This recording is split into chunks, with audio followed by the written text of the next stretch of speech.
Yeah, this is how the Accountant General Idris used lawless Department of State Service, the DSS, to cover up marriage to 16-year-old Kano girl. DSS operatives attached to the Accountant General disallowed video coverage and taking of pictures during the event of the marriage.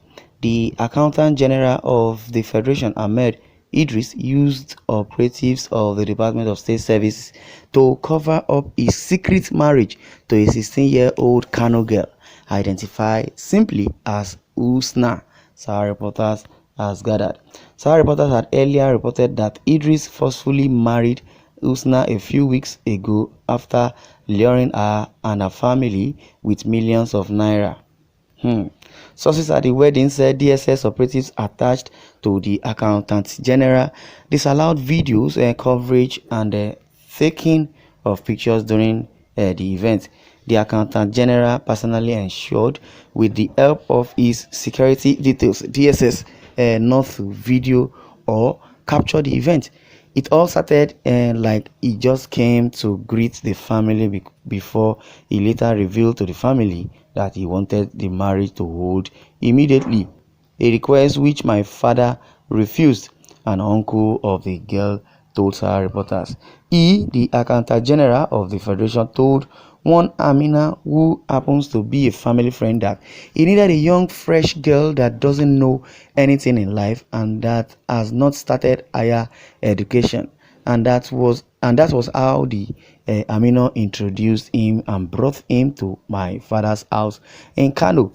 My father is the grandfather to the third girl because her mother is late. She is my elder sister's only daughter because before she passed away.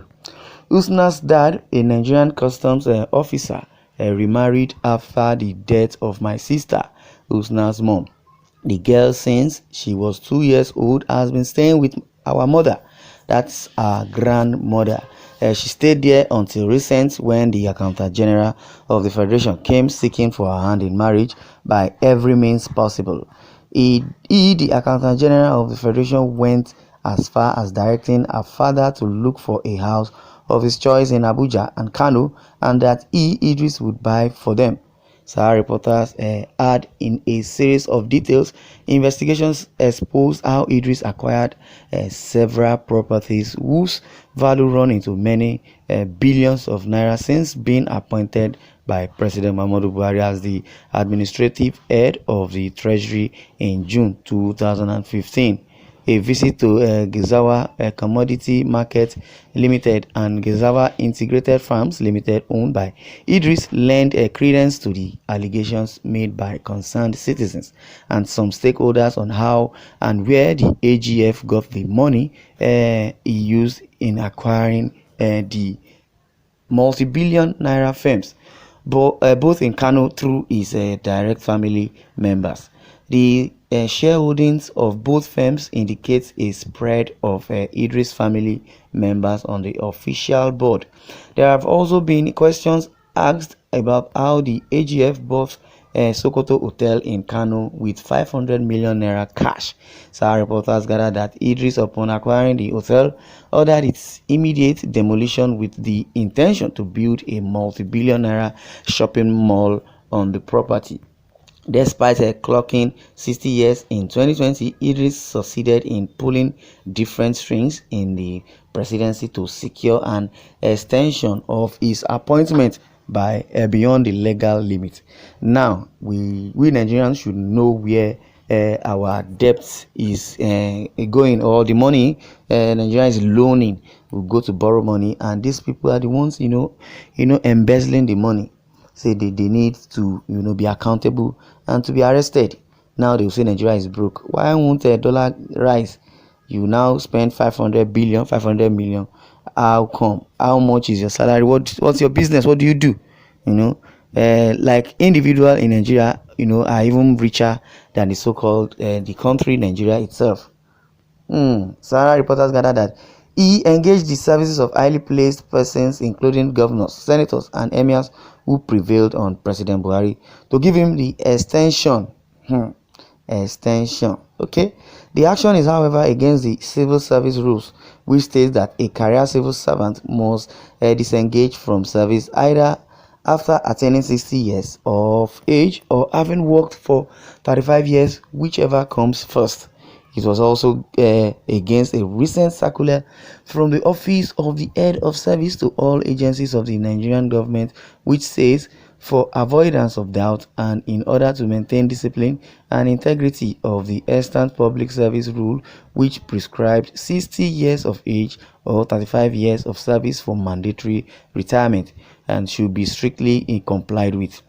Accordingly, the following guidelines shall apply: that career officers who take up tenured appointment should, at the point of taking up the appointment, retire from service to ensure they run their term uninterrupted.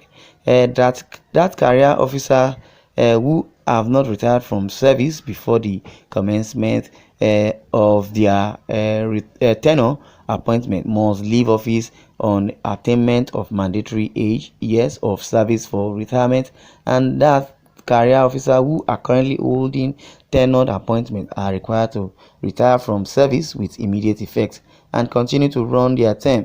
Failure to do so would mean that they would vacate office on attaining the mandatory age or at the expiration of their term, whichever comes there first. Well, from what I've read now, I believe this so-called Idris, is lawless.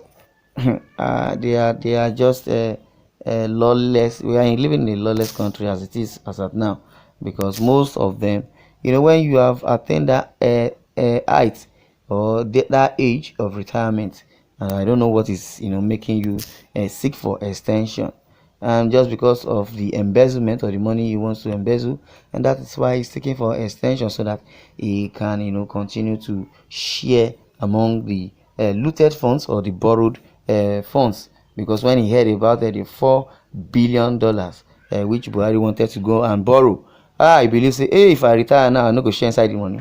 Please, I need to beg governors and beg Buhari to extend my stay, and also planning on how he wanted to engage Usna, the 16-year-old girl, so that he can marry her, without the consent of their parent or whatever, using money to, engage them into marrying Usna. Well, that's the point.